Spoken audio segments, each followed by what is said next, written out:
Ay mga kami, ito na ang mami ninyo. Mag-start na ho ng magawa ng pumpkin soup. Yung asawa ko nasa labas. Ganyan ho kami. Kasi yung anak namin dalawa na at saka pag ganyan, kailangan din natin silang i-explore or ipakita sa kanila na ganyan ang Halloween. Alam natin ang Halloween is not for Norwegian, it's for American. Pero nasanay na ho ang mga bata dito na yung mga ganyang tradisyon, ginagawa ho nila. Prepare na po din yung mga damit ng mga bata at saka yung lulutuin ko. Yung asawa ko nasa taas nag-decorate po. Since then, yung maliit pa yung tsalina namin, dinadala ho namin yan sa labas para mag-ask ng sweets. Gagawin ko ngayon is ipipill up po yung pumpkin. Ilalagay ho sa oven, i-grill po with sweet potato. The more na nag-grill po yung pumpkin at saka sweet potato, yung texture niya po, makukuha niyo po yung sarap at saka yung essence ng sweet potato at saka pumpkin. Bago niyo po siya i-blender at saka gagawing soup. Abangan niyo po.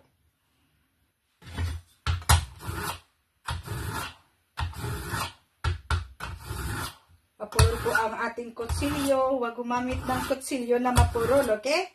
Ang sinabi ko sa inyo, mas malalim ang sugat pag mapurol. At magiging infected po masyado pag mapurol. Okay na po.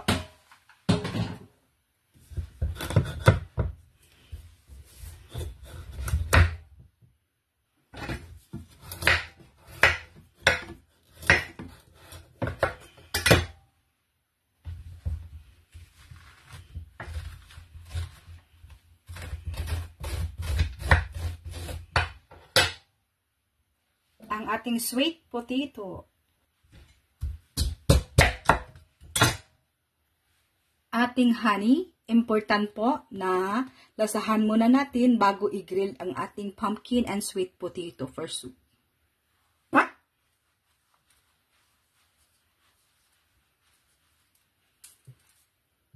Salt and pepper.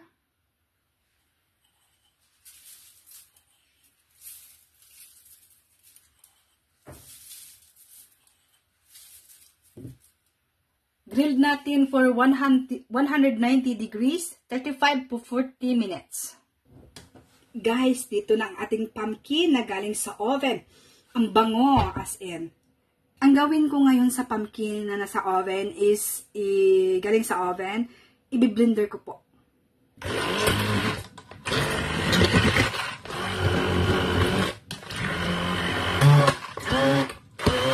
Guys, tapos na na-blend ang ating pumpkin and sweet potato. Lagay na natin ang ating coconut milk. Ayan na ho ang ating coconut cream. Lagyan natin ng heavy cream. Pangpalasa po. Guys, pag wala kang fresh na ginger powder po, that's good po para sa pumpkin. Some honey. Pampatamis, lemon juice, i-balance natin ang ating lasa sa ating pumpkin soup. Done na ho ang ating pumpkin soup for today. Ang ating homemade garlic bread. Ang ating homemade pumpkin soup with basil, pumpkin seeds, and bacon. And of course, this is my homemade garlic bread. Ang bango ho. Ang sarap. From scratch po lahat yan. Sa gustong matuto, watch my video, like and share.